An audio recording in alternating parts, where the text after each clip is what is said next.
emails going to spam, open rates dropping. I see these questions pop up all the time on GoHighLevel Facebook groups and forums. And honestly, it's one of the most common and frustrating issues users run into. So I put together this step-by-step tutorial to help you set up your email inside of GoHighLevel the right way, so your messages actually land on inboxes, not spam folders. Alright, a quick heads up before we dive in. If you're brand new to GoHighLevel and thinking of starting a SaaS with it, I have put together a free course, Quick SaaS Launch. It's got the exact roadmap for you to go from zero to your first client using GoHighLevel. And if you sign up using the link in the description below for GoHighLevel, you get all my bonuses like pre-built templates, one-on-one guidance, and access to my private GoHighLevel group. So if you haven't started yet, go and grab your free trial using the link in the description. Okay, here's a checklist that I made for this video. So we'll go step by step, completing all the steps in this checklist. So first we'll go through configuring our sub account, and we'll talk about the best practices, and I'll give you a simple tip on how to write your emails using ChatGPT. So first of all, here's the sub account. It's a brand new sub account I made for my wife. So she just started a new business, so I added her account in this in my agency. So first of all, let's go to Namecheap where the domain is at. Alright, before that, let's talk about the steps here. So first of all, you'll have to configure your business profile settings for emails. So for that, let's go to the sub account, and then you have to go to settings, and here's the business profile. So nothing much here. First, there are additional settings I'll talk about later. First of all, go down here and go to the general section, and check this one, the mark emails as invalid due to hard bounce. So what this will do is this will automatically DND the emails that hard bounces when you send an email. And this one is already checked. If it isn't in your account, you can check this also. Verify email address when first email is sent to a new contact. It will verify the emails that you are trying to send when you're sending the email first time. And this one too is also checked. You'll have to check this one too. So this one will add an unsubscribe link on your emails footers, so that your email remains compliant. Okay, so this is the first setting that you should be doing. And next, you should add dedicated domain or add additional subdomains or root domains if you want. So in our case, we'll add a subdomain to the account. So let's go. So this is the domain, Velvet Aura. So these settings will be different in different domain providers, but mine is in Namecheap, so go to advanced. So I've been using Namecheap for a very long time. It's been almost 3 to 4 years, and I haven't had any complaint from this provider. So if you are thinking of getting domains that are cheap and reliable, I'll leave the link to the Namecheap website in the description. You can get that from there. Okay, so first of all, for this we'll have to go to again settings and email services. When you go to the email services, this thing will pop up.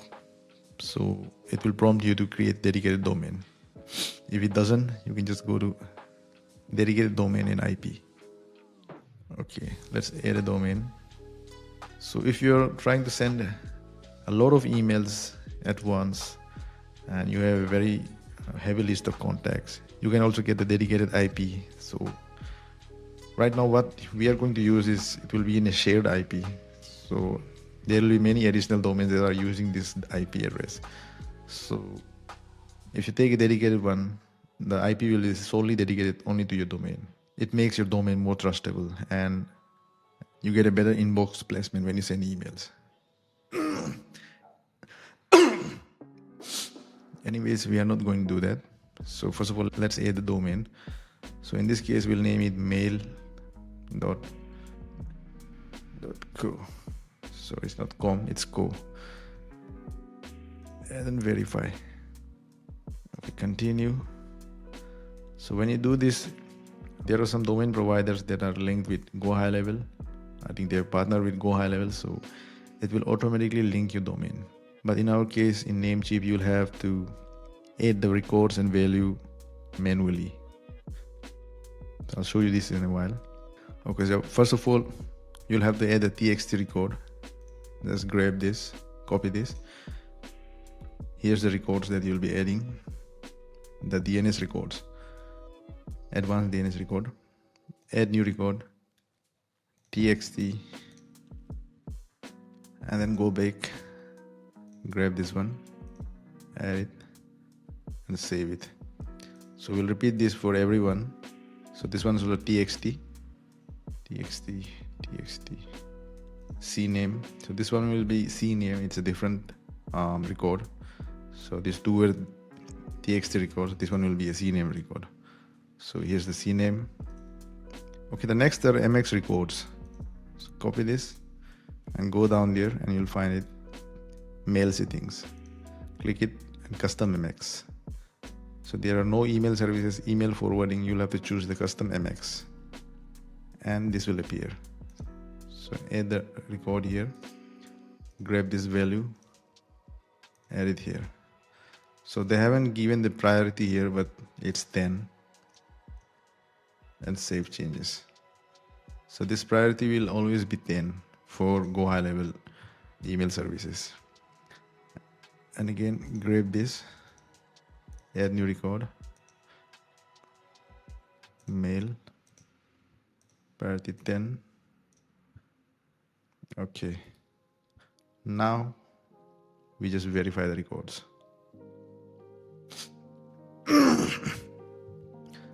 So each one of them is verified except for this one. So let's grab this also and we'll go to txt again. It will be a txt record. Go back, paste it here, save. Okay, then we'll verify again.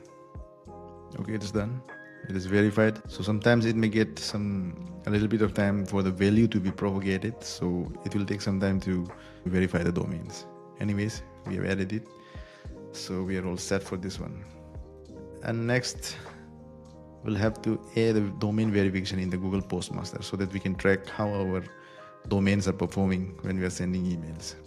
So we'll go back here again. All right, Postmaster. So we'll connect Google Postmaster. Continue. Okay, you'll just have to connect. Okay, it's connected. Now you'll have to go to Google Postmaster. Login. Just click Get Started. And here it is, additional domains that I've added. So you just click this plus button, enter the domain, click Next. We'll copy this txt record. And again, go to the domain provider and you'll have to add a new record again so that Google can verify the domain. This will be @ and the value, you'll paste it here, save it. Now let's verify. Again, it may take some time. Okay, so it's verified. Now that it is verified, you'll have to add the subdomain too that you have added as your mailing domain, your dedicated domain in your sub account. So it was mail.co and click Next. And as you have verified the root domain, the subdomain will automatically be verified. Done. You can see it here. It's verified. And now you can refresh this page. Go to Postmaster and you can see this is turned green.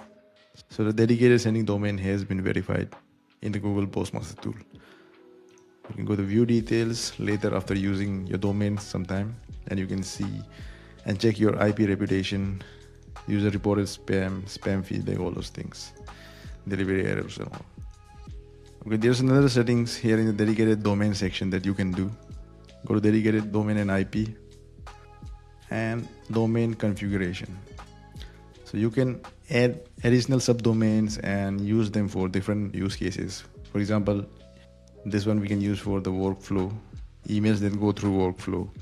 This one for one-on-one conversation, campaign, for the campaigns, for the bulk domains and all. And for the payments, we can use different subdomains. So for now, let's leave it to workflow domain itself. And if you have two, you can add additional ones here, and you can set the frequency to 50/50 or 33/33 if you have three subdomains. All right, let's go back. And the next thing is the reply and forward settings. There's not much to do here, just leave it as it is. But if you want your incoming messages to be forwarded to a different mailbox, you can add them here and you can save it. And the reply address too, you can add it here. But if you add the reply address here, you won't be able to see the reply messages in the conversation tab. So here's the conversation tab. Go back and conversation. So if you add the reply messages, you can't see them here. It will just go straight to the mailbox that you added. Okay, now let's talk about the best practices that you should be doing when writing your emails. So first of all, use a proper from email. For example, if you're using this email that we added, it's mail@velvetaura.co. So whenever you add a from email, it should have this extension. For example, it can be mail@velvetaura.co or info@velvetaura.co. I hope you're getting it.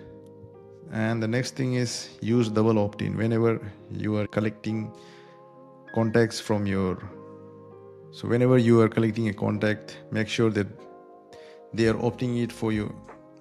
The one giving you the contact is opting in for your emails. So make sure it's on.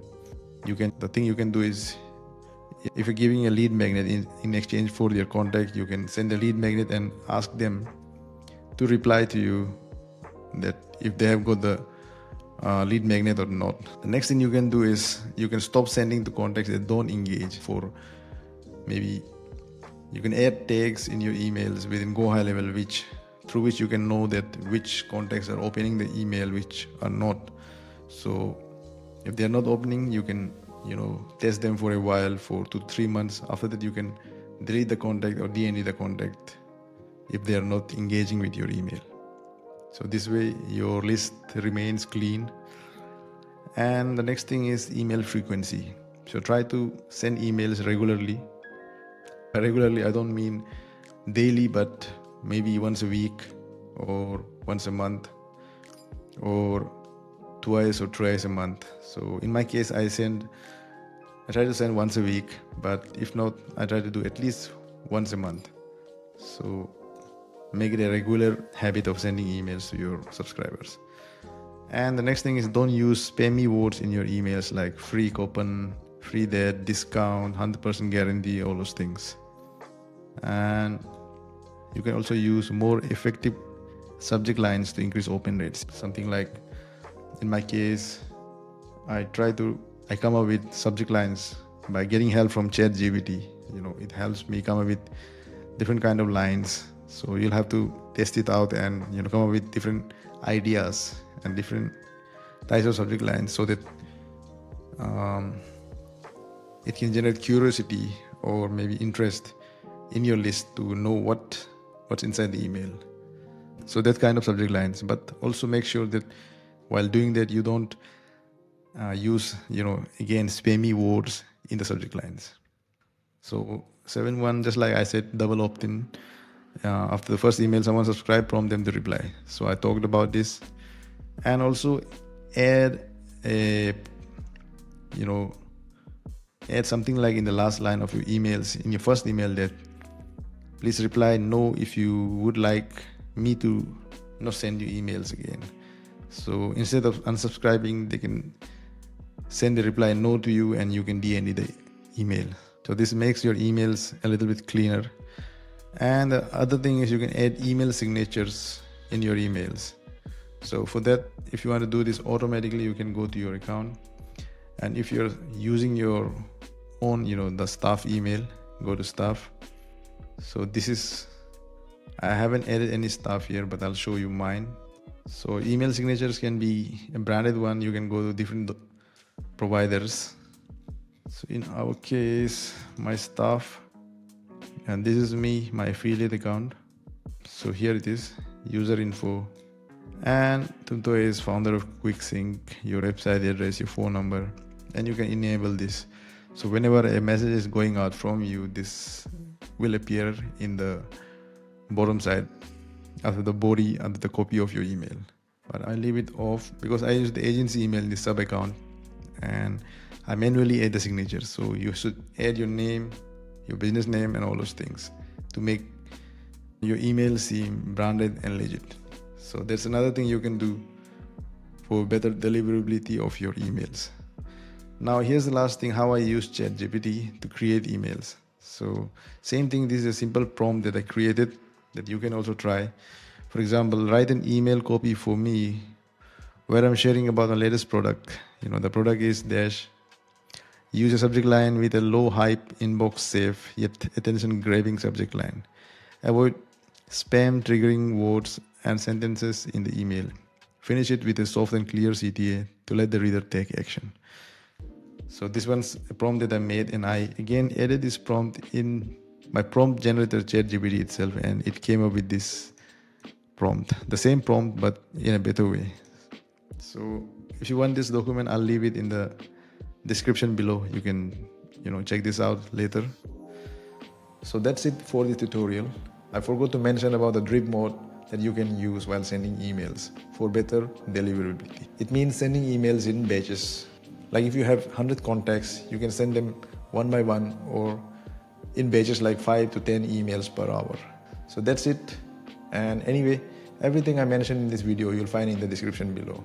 And thanks for sticking to the end. And if you haven't yet, please like and subscribe to the channel and watch the next tutorial.